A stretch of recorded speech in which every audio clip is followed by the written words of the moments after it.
Hello and welcome to Too Many Movies, the podcast where we discuss DVDs, Blu-rays, and even the occasional VHS tape. I'm your host Hal, and let's just jump right into it. I recently saw The Black Phone, and it was fine. Yep, just an all-around fine horror film. Nothing great, nothing terrible. It was about as good as you would expect a horror movie to be. Alright. Here's the thing. I'm not much of a horror film kind of guy. I like horror films on average, I would say, but I'm not like a huge horror fanatic. Like, I'm not someone who considers themselves like a fan squarely of horror films. I just happen to like certain horror films. But also, I would not consider myself a fan of, say, mainstream horror. Stuff like Blumhouse produces, or like, I don't know, whatever the Conjuring series was. Occasionally, those films might tickle my fancy, but like nothing really from that subgenre ever really grabs me, so to say. And this one particularly did not grab me. Haha, get it? Because the main villain's the grabber. It's funny. So, I will say, it's not a terrible movie. The Black Phone, looking at it from like a general point of view, it's fine. It's a good, decent thriller. I think most people who watch it will enjoy it, and that's fine. I just wasn't really that impressed with anything. Like, it's a very creepy story about this child getting abducted by this really creepy guy who wears a mask. And it's like, okay, but the rest of the movie is just kind of boring. Like, a lot of it is spent in this one room where this kid is like talking to the victims of the grabber who have already passed on to like the next life. And it's like, okay, that's kind of cool. And I like a little detail, like when he's talking with the kids and he says their names and they're like, oh, I don't remember my name because it's been so long, which is kind of a neat detail. I like that. It doesn't really explain it all that well, but like, it's one of those afterlife things. It's like, whatever. I don't know. I'm not a ghost. I don't know these things, so I don't need to understand it. Basically, anything having to do with the kid talking on the black phone, it's like, yeah, that stuff is kind of cool. I like the effect of having the kid's ghosts being like present and visible, but like the kid doesn't see them. It's kind of a neat effect, and it leads to some really cool film tricks. I like stuff like that. Neat little editing tricks with that. That's cool. Could I have done without them? Sure. Like, I don't think it really takes away from the movie, but it doesn't necessarily add to it either. It's like, whether or not they were shown or not, whatever, but like, I don't know, I guess it's kind of cool. Basically, yeah, anything having to do with the kid talking on the black phone with these victims is pretty cool, and anything having to do with the grabber, that's really cool. But that's not the whole movie. Like, there's this whole subplot where the kid's little sister has like psychic abilities, and she can see in her dreams clues in order to find her brother. And why? Like, why is this a part of the movie? They probably wanted the sister to play a significant role, but like, what does this have to do with anything? Like, why establish this character with psychic powers as kind of like an afterthought? Like, oh, she just so happens to have dreams where she can see clues as to where to find her older brother. It's never really explained, which, okay, fine, you don't have to explain it, but then, I don't know, why include it?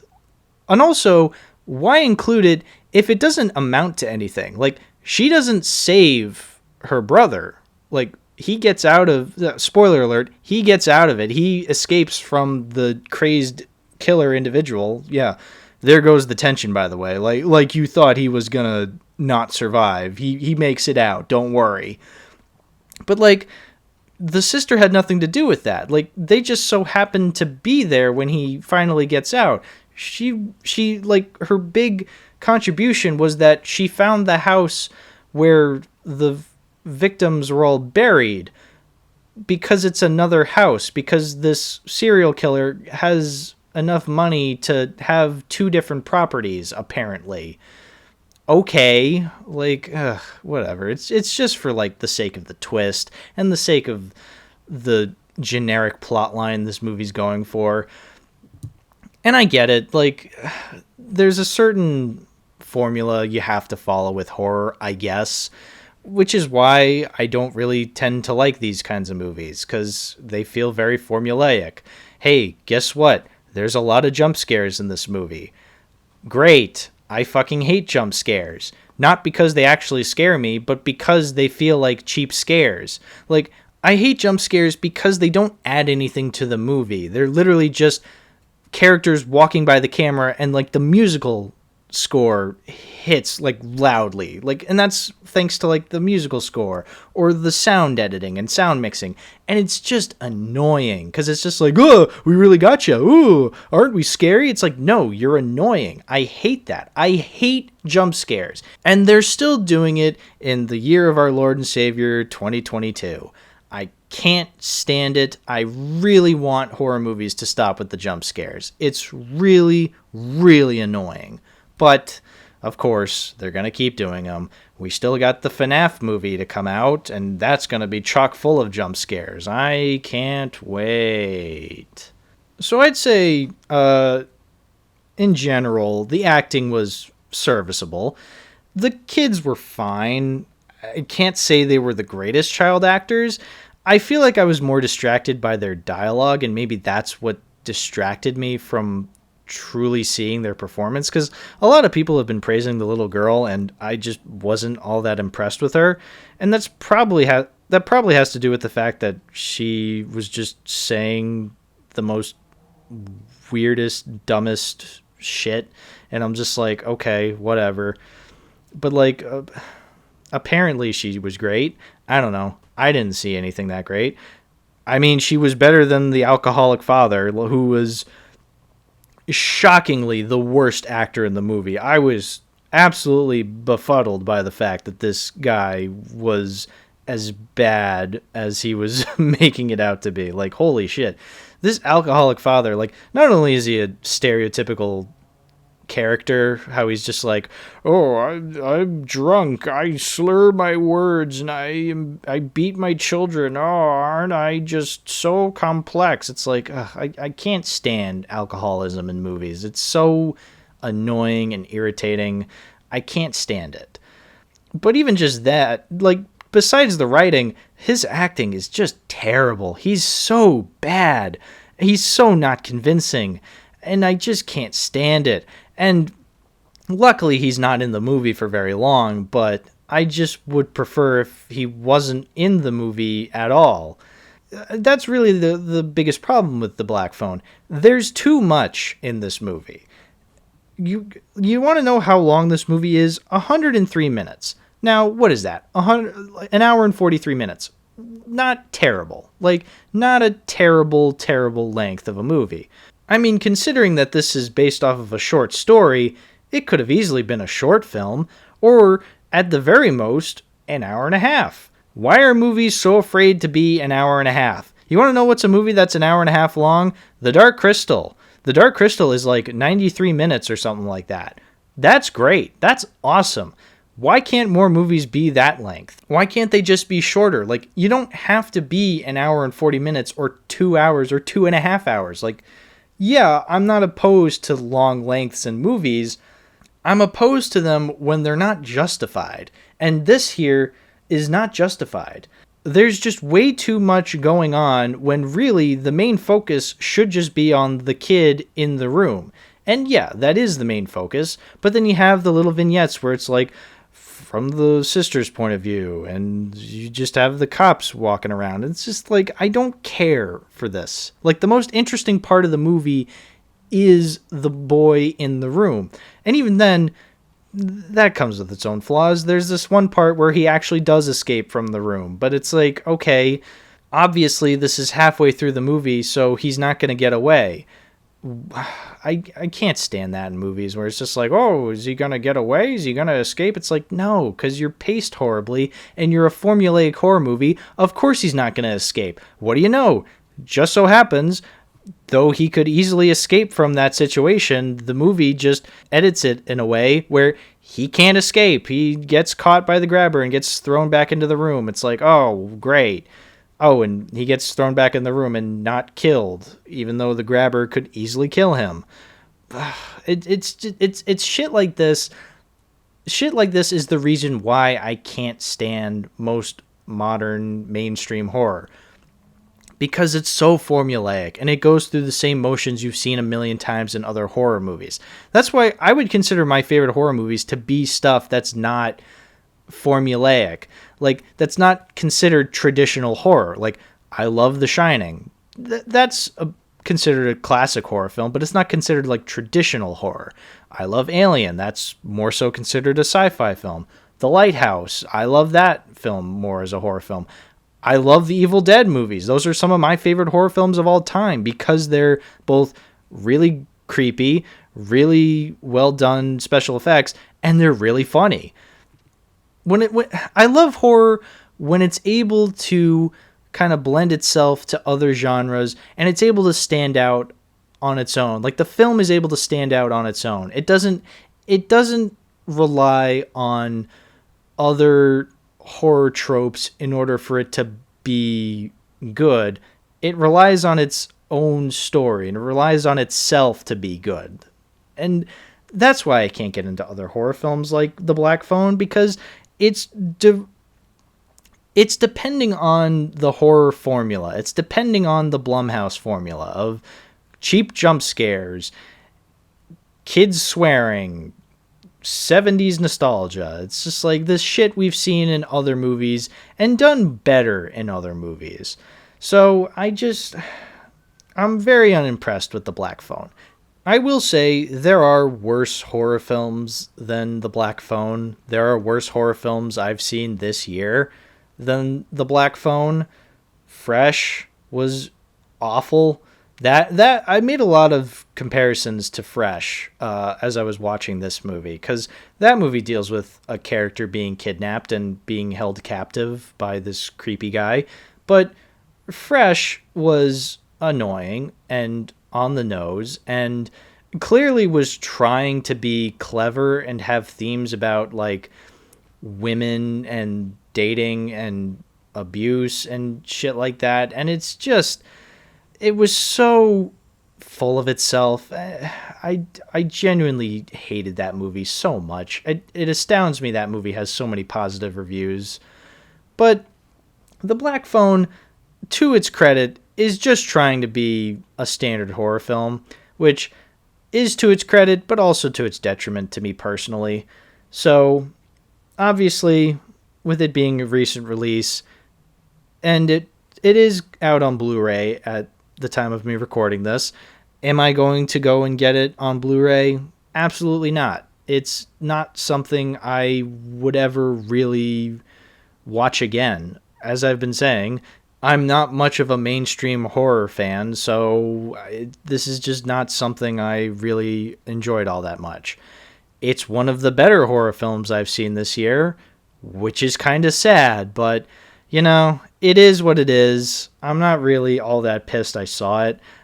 I would recommend it to other people. I feel like most people who would watch it would enjoy it, but as for me, I just don't care for it, and yeah, it's going nowhere near my collection. And one last thing I want to mention before moving on to the next thing, I just want to say, it does seem very similar to a lot of stuff that's been happening in recent years, where, especially in, like, the horror genre, you get stuff like It, you get stuff like, just like, they're very derivative of Stranger Things, where they're trying to copy that style, where they have, like, oh, you have the nostalgic time period that it's set in, you have a bunch of kids swearing, you have all these fantastical elements. It's like, it's very derivative of Stranger Things. Hey, speaking of being derivative of Stranger Things. So, obviously on this show, as I've said before, we talk about movies and stuff that are in my movie collection. So, the funny thing is, I want to talk about Stranger Things. And you might be wondering, well, Stranger Things is a Netflix exclusive. Like, how would I have it in my collection? Well, Mr. Strawman, I'm glad you asked that, because I happen to own here Stranger Things on Blu-ray. And not just any Blu-ray, a Blu-ray pack in the shape of a VHS tape. That's not a lie. This thing actually looks like a VHS tape you would rent from like Blockbuster way back in the day. It's really, really cool. They actually go out of their way to make it look like it's from like an actual video renting place. You got the little sticker in the corner. You got like the little scuff marks on the side to make it look old. It's great attention to detail. This collector's edition Netflix Blu-ray, it's really cool. If I were just owning it off of this alone, the way it looks alone, like, yeah, this would absolutely stay in my collection. But let's talk about the actual content, Stranger Things itself. So, I have been meaning to talk about Stranger Things for a while now. I think the last time I truly cared about Stranger Things was when Season 3 came out back in 2019. I remember when it first came out and people were kind of lukewarm about it, and I was like, oh, is it really that bad? And then I watched it, and I was like, oh, what a shame. And, you know, that really is a shame that Season 3 was as lukewarm as people were saying it was. Maybe it's terrible now. I don't know. I'm rewatching the series currently, and I haven't gotten to it at the time of this recording, but I'll get to it when I'll get to it. So, I just want to say, Stranger Things Season 1 was kind of a big deal when it first came out. Like, I don't think people truly remember how big it was, because it was big. Like, people loved Stranger Things. People to this day still love Stranger Things because they still have the hype for it for Season 1. Like, people loved Season 1. And there's a reason that they love Season 1, because it was a lot of fun when it first came out. Like, this was kind of a cool thing to see. Like, Netflix wasn't relatively new. They had had years of being that weird company where you could like mail DVDs to yourself and watch them and then mail them back. Genius. I'm sure that was freaking wild in 2000. But like, then they eventually started streaming, and they became like the streaming platform where you could like look up anything, and they pretty much had a lot of shit on their database where you could be like, oh, I can just watch this from the comfort of my own home. I could turn on my TV. I can turn on my laptop. I can turn on my phone, and Netflix will be there with their library of content. It's like, that was huge back in the day. I remember when we first started using Netflix like that. It was awesome. Just watching all these different shows and movies that you didn't know were there the whole time. It's like, sweet, I have access to all these things. It was awesome.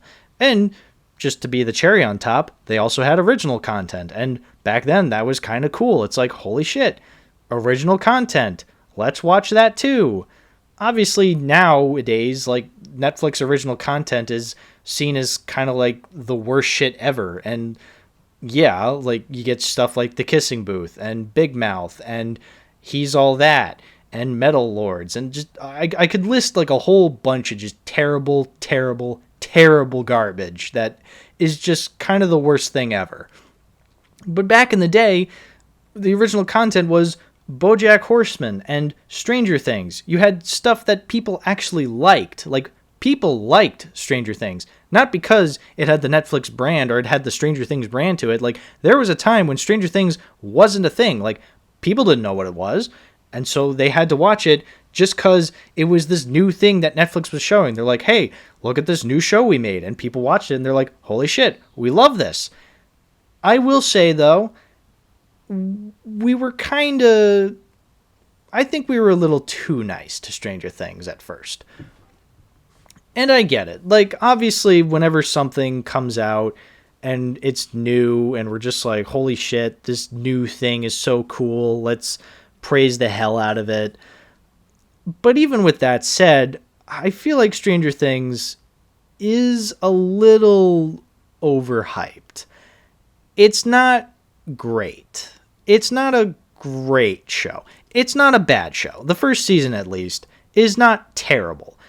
It is decent. It's decently well made. Like, the cinematography's nice. The music is really good. I love the opening title. Like, the opening credits are fantastic. Like, they're really cool. Like, that song is really catchy, and the visuals are simple, but it's a simple intro, but it's effective. Like, it is nice to watch. And the acting is good. I would say the best actor in the whole show was Winona Ryder, which, the more I think about it, is actually really impressive, because I've never really been impressed with Winona Ryder as an actress. Even in movies I like Beetlejuice and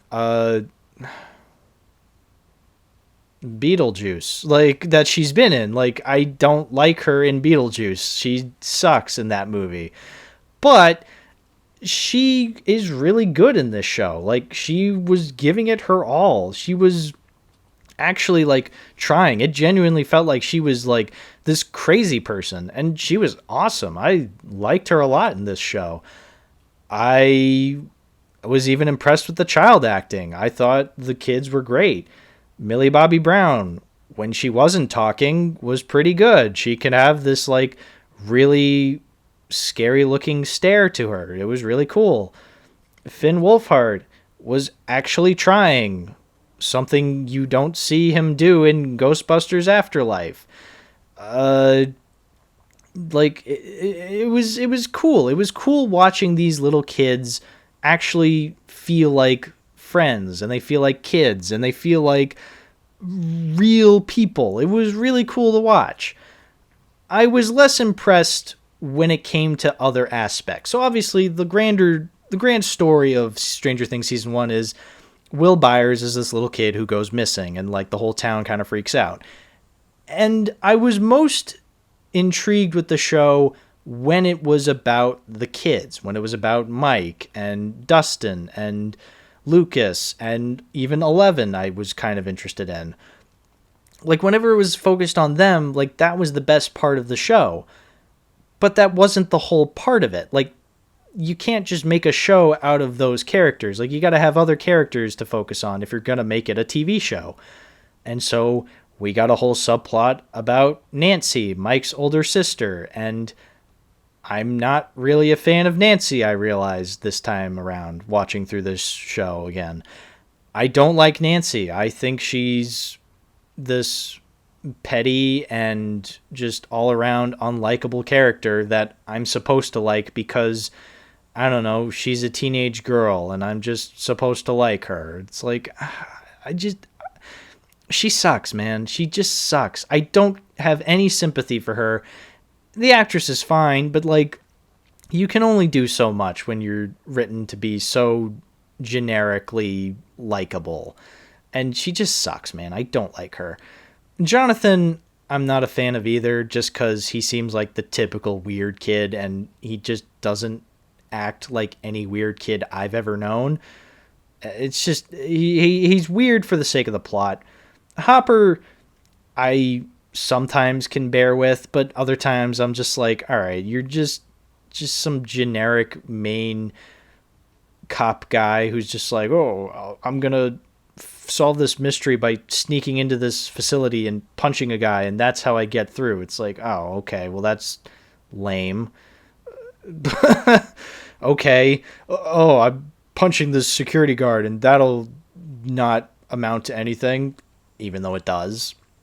It's just super cliched stuff like that I can't stand. And so it's the little things like that that really do annoy me, because they do add up, because it's so long.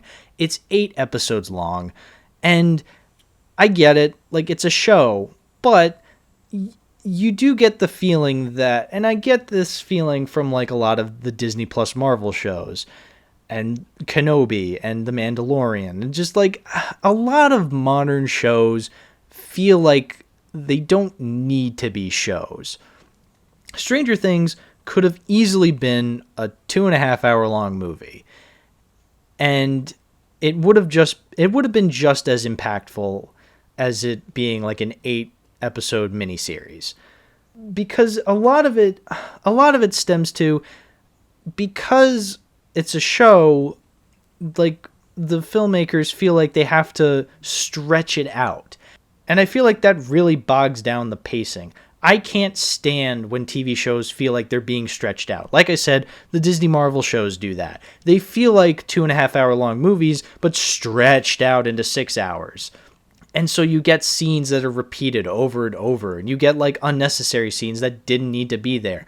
This was one of my biggest things with Squid Game. Like, Squid Game, when it was focused on the actual Squid Games, was awesome. But those first 2 episodes were such a slog to get through because they knew that they had to like set up so many things, and they just went on and on and on. And it's just like, just get to the actual games themselves. Like, get to the actual shit that the people want to see when it comes to your show. Don't just sprinkle it in sometimes and then fill it up with just like garbage that nobody cares about. And I'm sorry, Stranger Things Season 1 does suffer from this. There's so many scenes that I just don't care to see. There's so many characters I don't care to see. One thing I actually like about Stranger Things Season 1 is that it actually takes a character who seemed really cliched at first and makes him pretty cool. They take Steve Harrington, who at first seems like this generic bully douchebag jock, but no, he actually learns a lesson at the end and actually goes through an arc and actually becomes likable and cool. Like, I like Steve Harrington by the end of the show. At first, I didn't like him, but like the show actually decides to make him likable. Unfortunately, it does so in kind of a bad way, because it's just like one scene he's a dick, but then the next scene he's not. It's like, oh, I guess he learned his lesson because Jonathan beat the shit out of him.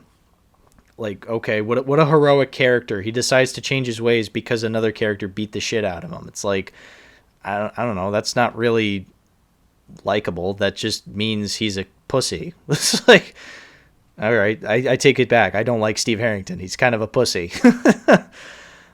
But even with that said, like, he's the only character who gets subverted. Like, every other bully character or villain character is just that, a bully or a villain. Like, the big bad government agents are evil because they want to cover up everything. Like, oh, big bad science men. Oh, they're the big government. Oh, they're bad. Oh, they're evil. Oh, they shoot a guy for no reason, but whatever, they're evil, so it's okay that they did that. It furthered the plot, I guess.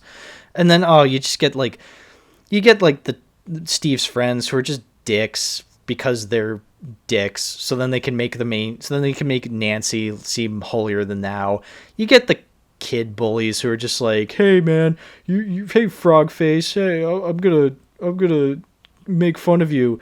And then later on he like whips out a knife and it's just like, I'm gonna kill you. It's like, oh, what a deep character. He is a dick in one scene and a psychopathic murderer in the next. It's like, wow, what a fascinating character in this totally well-written show. I love when bully characters are written to be unlikable and unredeemable. That makes me enjoy having them be present in the show.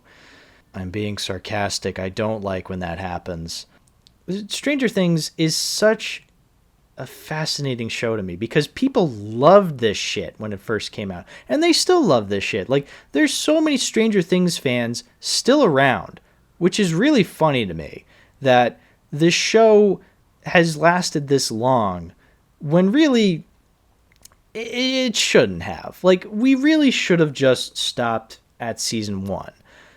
It would have been awesome. It would have been great. It would have been just like a really cool miniseries. And I know like it ends with like a lot of like sequel hooking by being like, oh, Will threw up that slug thing. Like, oh, what's this gonna amount to? And oh, Hopper's putting waffles in the middle of the woods because maybe Elle's there. It's like, ooh, this is great. It's setting up season 2. It's just like, yeah, but we don't need to see anymore. Like, the most interesting part of the story was already told.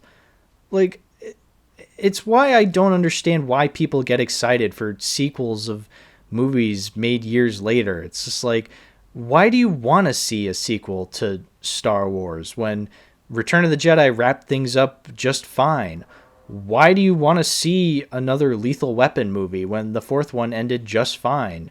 Well, it didn't end just fine, but it ended. Like, why do people want to keep seeing characters show up? Like, why do they want to keep seeing more?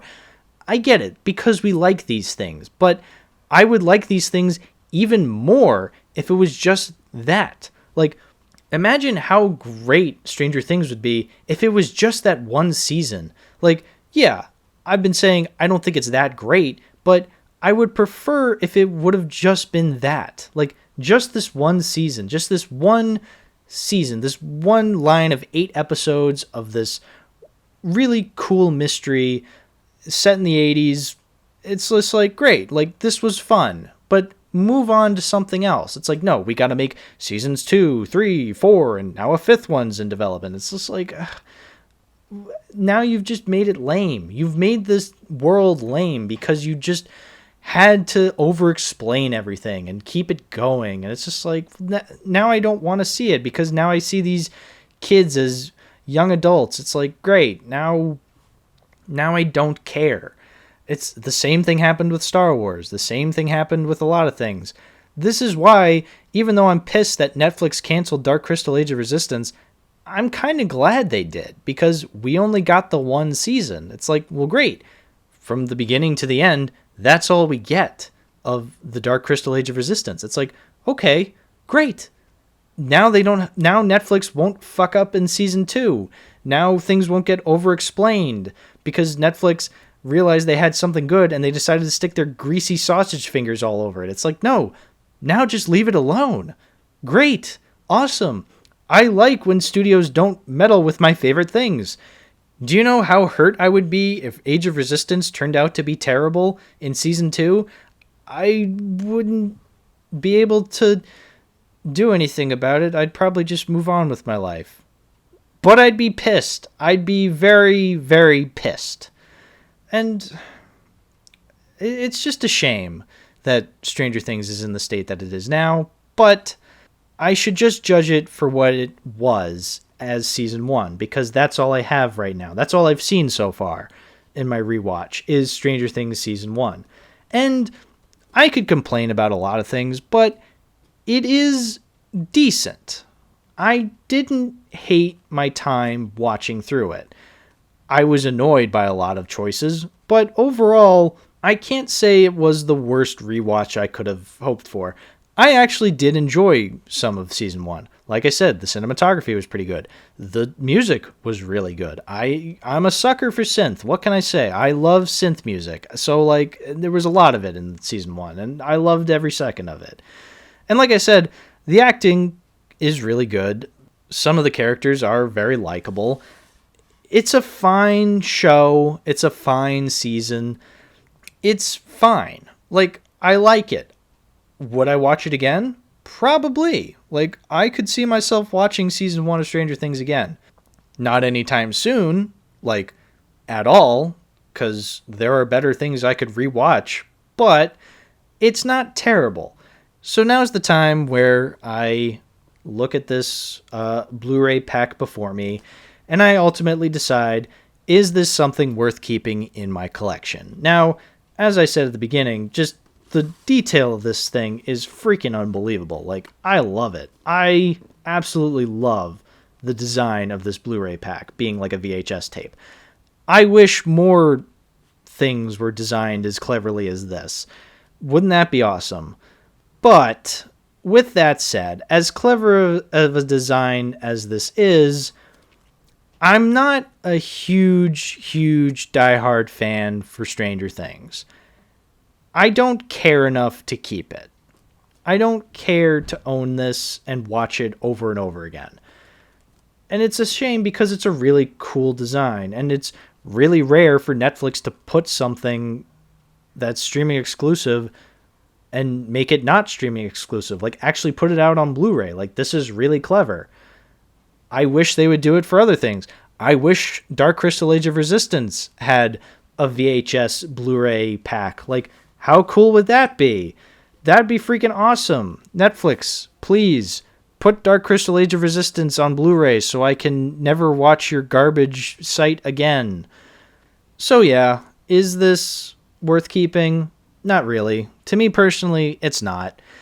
I don't see myself revisiting this as often as some of my other Blu-rays and DVDs and VHS tapes, and this is just not really worth my time, and I don't see it really being worth my space either.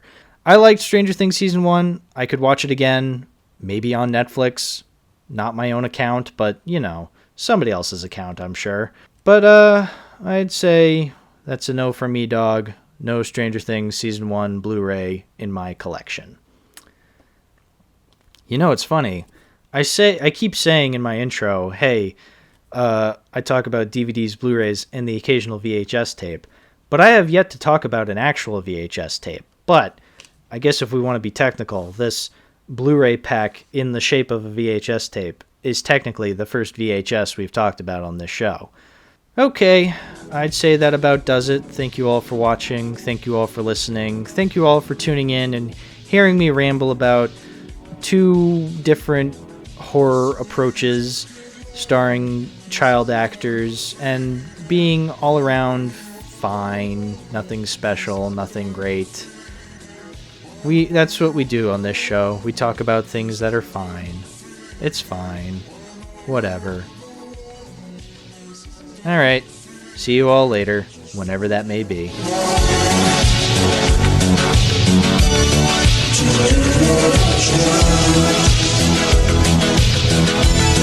Just for you.